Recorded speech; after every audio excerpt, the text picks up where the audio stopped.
all right, I did a tweet. What's going on with Oculus? Is anybody actually using these? And I just pointed out a trend I see all the time. And I didn't mean any offense to the Oculus team, by the way. This is not specific to Oculus. It's really about VR.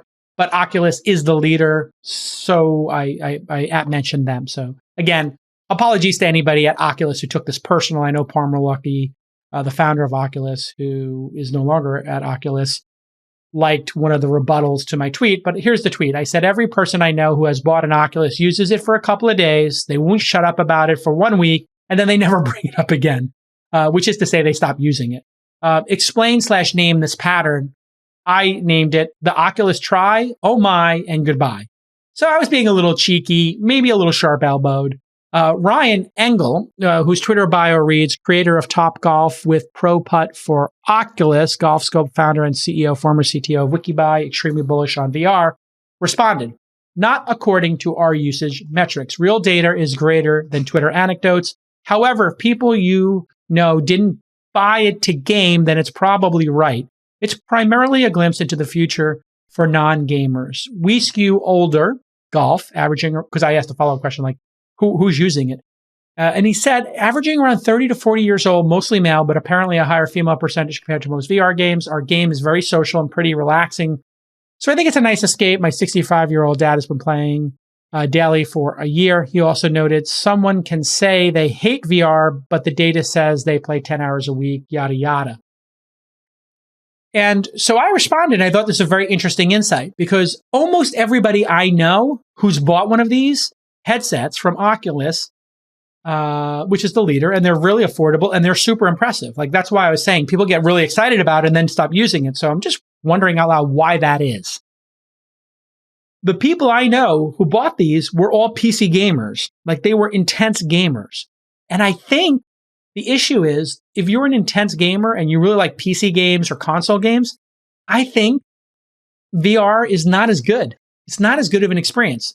So if you've got a lot of gaming enthusiasm and you're really the tip of the spear, I think VR is a step back for you. It's not as engaging. You might like playing Saber or whatever, Dancing Saber one, or you might like this golf one. But I came up with another theory. Because then there's the people who play casual games, right? And there's many more casual gamers on phones playing Bejeweled or Cut the Rope or Angry Birds or, Candy Crush, all these games. Farmville. I think those people might also be interested in VR, but it's not portable in the same way, right? So who is the audience?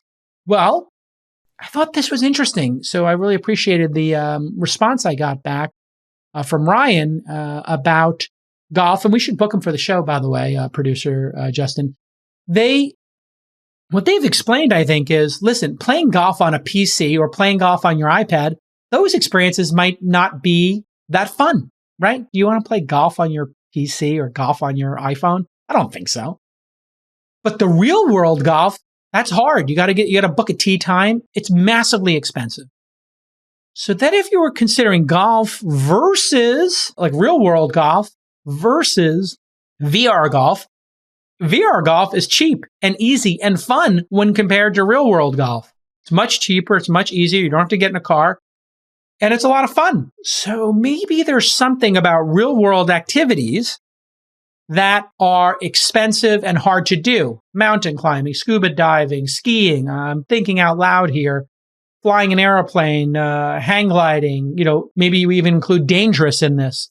So things that are dangerous and expensive that maybe only rich people can do or that are, take a lot of coordination, maybe those are perfect for VR.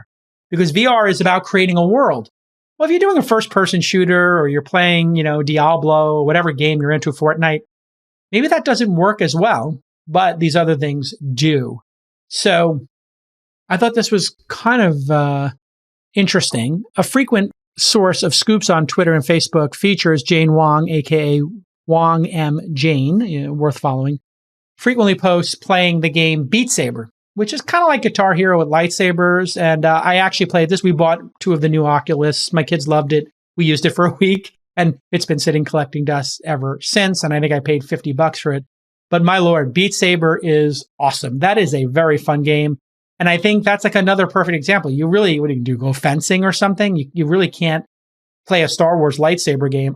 And what an amazing thing Beat Saber would be if you could play Obi-Wan or Darth Maul, or if you could battle other people and you could have the IP of Obi-Wan teaching you, there's a specific style that Obi-Wan and Qui-Gon Jinn used versus Ashoka Tano. And according to some of our live listeners here, Facebook bought Beat Saber. And there apparently is another game, Vader Immortal, which is actually licensed properly. For those of you who are asking, if you own IP, the reason you see these lawsuits so frequently, in fact, Lucasfilm back in 2016 sued some Jedi school because they were training people in lightsabers.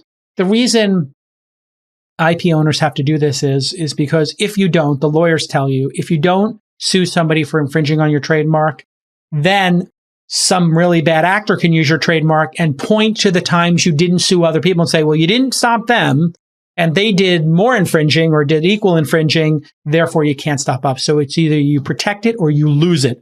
You protect your IP or you lose it. So anyway, basically with this VR stuff, my personal belief is that the headsets are too heavy, too cumbersome, and the other options out there for gaming are too compelling, and that the software is just not there yet. In other words, I think they've solved the platform problem. There's a big enough platform out here. I think they solved monetization because people who have these will pay $50, $25 for these games. I did, other people will, but it should be a little cheaper. And I think the software hasn't hasn't been refined enough. So I think, Beat Saber and Rec Room are the two that people really like. I think it's going to take another maybe 2 or 3 revisions on the software for somebody to make something that is so compelling that 1 million or 2 million people a day want to use it. And I think when you get 1 million people playing a social game per day, as opposed to per month, I think Rec Room says they have 1 million active users. When you start to get millions of active users per day, and when you show up to play a game, it really becomes interesting. So it does feel like we're on the cusp with VR. And I wonder if VR, the headsets are just too heavy, too expensive, too clunky. The fear of tripping over animals in your house, children, bumping into stuff. And that maybe AR, if you could pay Beat Sabers on Google AR glasses and you see the beats coming to you and you can see your friends around, that would be super interesting. But I do give Oculus a lot of credit. The latest headset that doesn't need to be plugged in or synced with your phone is dynamite.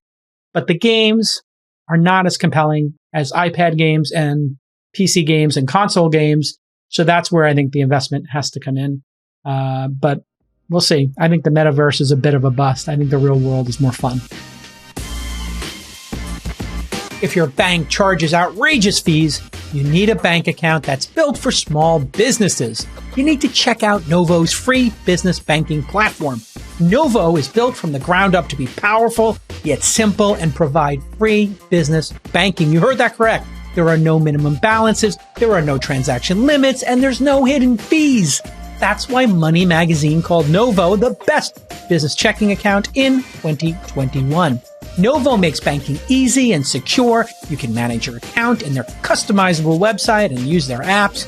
Novo's web apps have built-in profit-first accounting and invoicing. You can easily tag each transaction and upload your receipts. Easy breezy.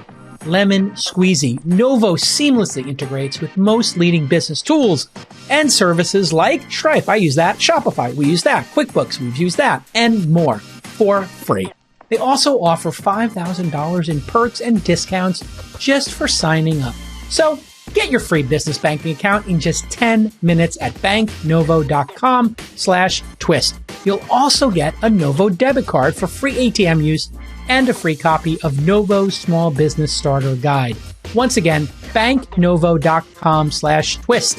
That's BANKNOVO.com/TWIST to open your banking account in just 10 minutes. Give it a shot. It's amazing.